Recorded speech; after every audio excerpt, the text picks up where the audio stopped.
मुझे नहीं आना किसी पार्टी में, अपनी इंसल्ट नहीं करवानी मुझे। मैं वर्षा, इसमें इंसल्ट किस बात की? तुम्हारे अपने घर की पार्टी है, तुम मेरी अपनी ननद हो, मेरी अपनी बहन हो, तुम्हारी कोई इंसल्ट नहीं कर सकता। तुम ऐसा क्यों सोचती हो? तुम भी अपने आप में बेहतर हो, हर कोई अपने आप में बेहतर होता है।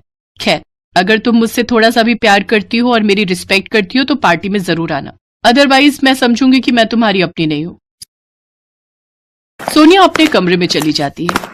देख वर्षा, तू नहीं जाएगी तो सोनिया को बुरा लगेगा।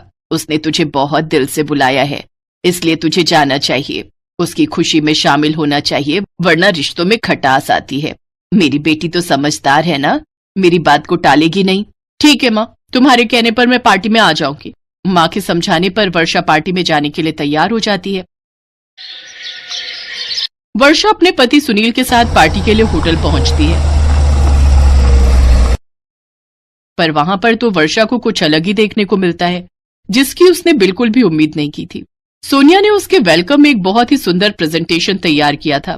तो जैसा कि आप सब जानते हैं, मेरे बुटीक को आज 5 साल पूरे हो ही चुके हैं।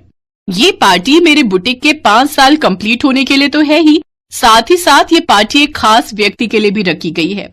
आप सभी को ये जानकर बेहद खुशी होगी कि हमारे बीच मेरी प्यारी ननद वर्षा पहुंच चुकी है, जिनके बारे में थोड़ी देर पहले मैंने आपसे बात की थी। मैं आपको वर्षा जी की कुकिंग वेबसाइट दिखाना चाहूंगी।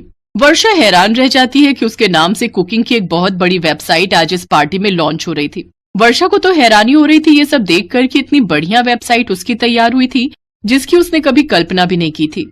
सोनिया भाभी, मेरी कुकिंग की वेबसाइट ये आपने कब बनाई? और ये तो वही रेसिपीज हैं जो मैं नॉर्मली बनाकर फोटो वीडियोस बनाती थी, आपने उनको इतने अच्छे तरीके से इस पर प्रेजेंट किया है। मैं बहुत खुश हूँ भाभी, ये आपने कैसे किया? आपने तो मुझे कुछ बताया भी नहीं। वर्षा, मुझे मम्मी जी ने तुम्हारे बारे में सब कुछ बता दिया था। उनके पास तुम्हारी लिखी हुई कुछ बुक्स भी रखी थी, बस मेरे पास तुम्हारा लिखा हुआ मटेरियल था। मैंने फोटोज और वीडियोस के साथ वेबसाइट पर अपलोड किया और तैयार हो गई वर्षा कुकिंग वेबसाइट। अब तुम अपना खुद का कुकिंग का कोई भी बिजनेस कर सकती हो। ये एक प्यारा सा तोहफा है एक भाभी की तरफ से अपनी प्यारी सी ननद को। सब लोग जोरदार तालियां बजाते हैं और वर्षा अपनी भाभी सोनिया के गले लग जाती है। आज सोनिया की वजह से ही वर्षा का वो सपना पूरा हो गया जिसकी वो हमेशा से कल्पना करती थी। दोनों ननद भाभी का प्यार और मेलजोल देखकर परिवार में भी सब बहुत खुश थे।